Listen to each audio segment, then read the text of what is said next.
ودون صلی علی رسول الکریم اما بعد فاعوذ باللہ من الشیطان الرجیم بسم اللہ الرحمن الرحیم رب اشرح لی صدری ویسر لی امری واحلل عقدۃ من لسانی یفقہوا قولی رب یسر ولا تعسر وتمم بالخیر۔ سورۃ البقرہ آیت نمبر 84 لفظی ترجمہ اور الفاظ کی وضاحت۔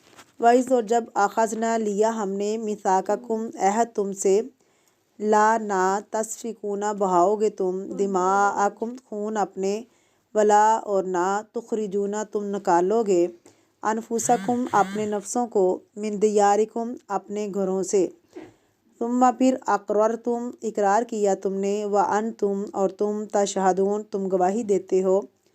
الفاظ کی وضاحت۔ وَإِذْ اور جب اخذنا لیا ہم نے میثاقکم پختہ عہد تم سے، لا تسفکون یہ کہ نہ تم بہاؤ گے، سین فا کاف اس کا روٹ ہے، صافہ کا یسفکو پیچھے پڑھ چکے ہیں ہم۔ کہاں پڑھا ہے؟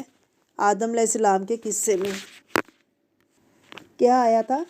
یسفک الدماء کہ آدم کی اولاد خون بہائے گی، بلڈ شیڈ کرے گی، سفاک بہت زیادہ خون بہانے والا، دماءکم اپنے خون قتل وغیرہ کر کے۔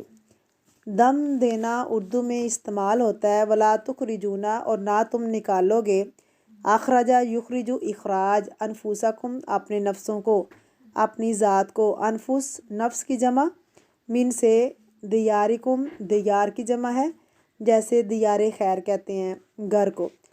ثم پھر اقررتم اقرار مان لینا، اقرار کرنا، اعتراف کر لیا، وانتم اور تم تشہدون گواہ بھی ہو اپنے آپ پر۔ تفسیر۔ بنی اسرائیل کے ایک اور عہد کا ذکر ہے، وَإِذْ أَخَذْنَا مِيثَاقَكُمْ اور جب ہم نے تم سے پکا وعدہ لیا، کس بات کا؟ لا تسفکون دماءکم کہ تم اپنے خون نہیں بہاؤ گے، اپنے سے مراد کس کے؟ بنی اسرائیل کے مسلمان۔ اس دور کے مسلمانوں کا خون نہیں بہائیں گے، قتل نہیں کریں گے ان کے، نہ تم اپنے بھائی بہنوں کو اپنے گھروں سے نکالو گے۔ اب دیکھیں کہ کتنا زیادہ احساس دلایا جا رہا ہے کہ کسی کا قتل اپنا قتل ہے، کسی کو اس کے گھر سے نکالنا ایسے ہی ہے جیسے تم خود اپنے گھر سے نکل رہے ہو۔ خاص طور پر یہاں گھروں سے نکالنے کی بات، انسان کو اپنے گھر سے اپنے وطن سے پیار ہوتا ہے۔ بعض علماء نے جہاں تک لکھا ہے کہ کسی کو اس کے وطن سے نکالنا بعض اوقات قتل سے بھی زیادہ شدید ہوتا ہے۔ قتل میں تو مار دیا ختم ہو گئی بات، لیکن کسی کو اس کے گھر سے بے گھر کرنا اور اس کے وطن سے بے وطن کرنا اس کے لیے بہت بڑا دکھ کا سبب ہے۔ ثم اقررتم پھر تم نے اقرار کیا، مان گئے، وانتم تشہدون اور تم گواہ بھی ہو۔ اب دیکھیے کہ کتنا زیادہ احساس دلایا جا رہا ہے کہ کسی کا قتل اپنا قتل ہے، کسی کو اس کے گھر سے نکالنا ایسے ہے جیسے اپنے گھر سے نکل رہے ہو، اور خاص طور پر یہاں گھروں سے نکالنے کی بات کی کیونکہ انسان کو اپنے گھر سے اپنے وطن سے پیار ہوتا ہے۔ بعض علماء نے یہاں تک لکھا ہے کہ کسی کو اس کے وطن سے نکالنا بعض اوقات قتل سے زیادہ شدید ہوتا ہے، قتل سے زیادہ سخت ہوتا ہے۔ قتل کر دیا، مار دیا، ختم ہو گئی بات، لیکن اس کو اس کے گھر سے بے گھر کرنا، اس کے وطن سے بے وطن کرنا اس کے لیے بہت بڑا جرم ہے۔ ثم اقررتم پھر تم نے اقرار کیا، مان گئے تم، وانتم تشہدون اور تم گواہ بھی ہو۔ اب دیکھیے کہ میثاق، اقرار، گواہی کتنی زیادہ چیزیں ہو گئیں۔ یہ سب کچھ کیا؟ تم نے اقرار بھی کیا اور تم نے میثاق بھی کیا کہ ہاں ایسا نہیں کریں گے، اور پھر ان پر گواہی بھی دی کہ ایسا نہیں ہوگا۔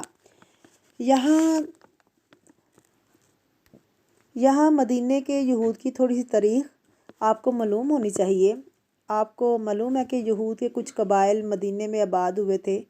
مدینے کی زمین انہیں ان کی نشانیوں کے مطابق لگتی تھی، جس میں آپ صلی اللہ علیہ وسلم کی آمد کی جگہ کا ذکر تھا کہ آخری نبی ایسا ہوگا، یہاں آئے گا یہ جگہ ہوگی ان کی۔ انہوں نے اس علاقے کو دیکھا تو یہاں بس گئے۔ 3 بڑے قبیلے تھے، کون؟ بنو قریظہ، بنو نذیر، بنو قینقاع۔ مدینہ میں ایک طرف یہ یہودی قبائل تھے اور دوسری طرف اوس، خزرج، مشرکین، یہ عرب لوگ تھے۔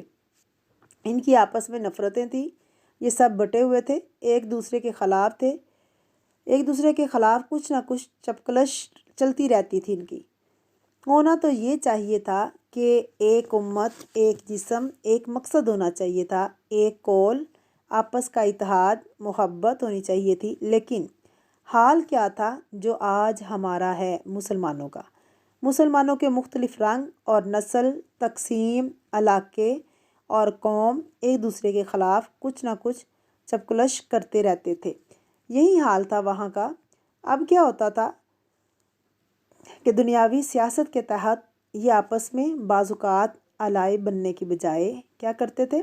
دنیاوی مفادات کے لیے مشرکین کے ساتھ اتحاد کر لیتے تھے، جیسے آج کل مسلمان اپنی قومی سیاست کے لیے کرتے ہیں۔ یہ نہیں دیکھتے کہ ہم فائدہ کس کو دے رہے ہیں، آپس میں اتحاد کرنے کے بجائے یہ مشرکین کے ساتھ اتحاد کر لیتے۔ لہٰذا یہ کہا جاتا ہے کہ بنو نذیر اور قریظہ اوس کے ساتھ مل جاتے، قینقاع خزرج کے ساتھ مل جاتے۔ نبی کریم صلی اللہ علیہ وسلم کی مدینہ میں آمد سے پہلے 5 سال پہلے جنگ بواس ہوئی اور اس میں بہت زیادہ بلڈ شیڈ ہوا۔ اس جنگ میں اوس اور خزرج آپس میں لڑتے تھے۔ جو اوس کے ساتھ لوگ تھے یہود، وہ ان کی طرف سے لڑے اور وہ خزرج کے ساتھ جو تھے وہ ان کی طرف سے لڑے اور آپس میں ان کی جنگ شروع ہوئی۔ آپس میں ان 2 قبائل کی جنگ ہوئی جو ان کے الائے تھے، ان کی آپس میں لڑائی ہوئی۔ اب کیا ہوا کہ مسلمان کے آمنے سامنے آئے، ایک دوسرے کی قتل و غارت ہوئی اور ان کو گھروں سے نکال دیا۔